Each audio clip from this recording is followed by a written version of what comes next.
Ang gagawin nating gupit sa ating client ay yung modern mullet na nakabagsak yung buhok sa unahan. Gusto niya yung talagang medyo maikli na.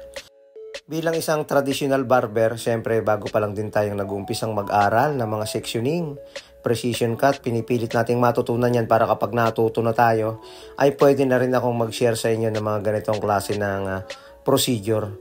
Mag-umpisa muna tayo sa mga pamamaraan na kaya natin hanggang sa unti-unti ay maging precise na talaga yung gagawin nating partition, sectioning, at pagbabawas ng buhok.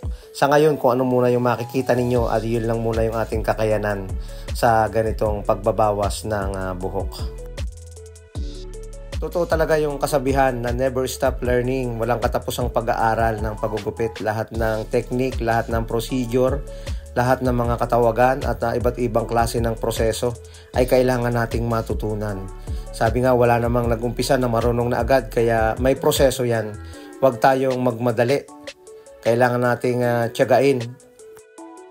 Sa paulit-ulit nating ginagawa ay matututunan din natin yan. At siyempre, makakagupit din tayo ng mga iba't ibang klase ng gupit. Lalo na ngayon, nauuso na yung mga classic haircut. Kaya kinakailangan natin na pag-aralan yung mga ganitong technique or procedure. Yung gilid, ginamitan natin ng number 2 na clipper guard pagkatapos nating bawasan yung pinakang gilid nito. Kapag nasa tamang proseso, maganda yung resulta. Alam naman natin yan. Yung tipo ba na hindi natin minamadali. Yung video natin medyo naka-fast forward yan para naman hindi masyadong mahaba ito at hindi kayo boring. Pinapakita lang natin yung procedure na ginawa natin dyan. Gumamit tayo ng trimmer, nilagyan natin ng lines or C-cup, and then nanipisan na natin yung patilya. Medyo isa-shadow natin yan para makita din natin yung forma ng kanyang patilya at makita pa rin natin yung magandang forma nito. Pagkatapos niyan, syempre gagamit pa rin tayo ng clipper natin. Back tayo sa clipper. I-overcome natin yung mga sumobrang buhok dito para hindi naman siya biglang kumakanto. And then pagkatapos niyan, gagamit tayo ng 0.5 na clipper guard para unti-unti nating mabura yung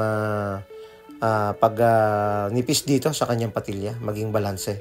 Pagkatapos 0.5, tanggalin natin yung clipper guide or clipper guard para mabalanse yung pag-fading. Pero andun pa rin, makikita din natin yung patilya niyan. Nagsishadow pa rin yung pinakang gilid niya. Ito yung nauuso kasi ngayon. Maraming nagpapagupit ng kakaibang mga hairstyle ngayon. Kaya dapat tayo ay palaging updated sa mga nauusong gupit. Kahit mahirap, tiyagain natin. Tulad ko na patuloy pa rin nag-aaral. Hindi tayo mahusay pero pinag-aaralan nating pilit yung mga bagong proseso na kailangan natin gawin. So, ang ginawa natin diyan, kinuha na natin yung buhok na naka-triangle dito sa may likod. At ito naman yung ating babawasan at ibabalansin natin yung pagputol dito. Medyo slant yan, matitira yung mahaba sa may parting taas at ang medyo maikli ay yung nasa may parting baba. Yung tipo ba na naka-diagonal siya, naka 45 degrees yung pagkakaputol sa gawing likod nito.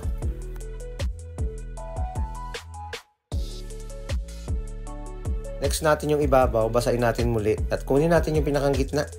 Yun yung magiging sukatan ng haba ng kanyang buhok sa ibabaw nito. Kaya natin inunang bawasan ito. Yan yung pinakang magiging guideline or pinakang sukat ng length ng kanyang buhok na puputulin natin. Next natin dyan ay pinutol natin yung buhok papunta sa likod simula sa unahan. Pero yung length ng haba niyan ay yun ang naging basihan natin, yung pinutol natin sa mismong gitna nito. Round the cutting yung ginawa natin dyan. From the top hanggang dito sa kabilang side, pinarehas natin yung haba niya para kapag ating ibinagsak ay pare-parehas yung haba dahil wala naman siyang side part. Ang gusto ng ating client, nakabagsak lang yung unahan. Pwedeng medyo magulo lang, nakamisi lang. At saka binawasan natin yung kulot sa unahan. Tinextured natin ng konti or pinoint cutting natin. At inayos din natin yung patilya. Tinanggal natin yung mga maliliit na dark spot dito sa kanan at sa kaliwa para malinis tingnan. Nakaporma na yung kanyang buhok. Naka-freestyle.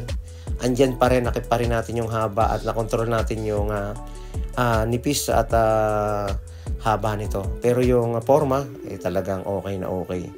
Gustong gusto ng ating client yung kanyang hairstyle ng kanyang buhok.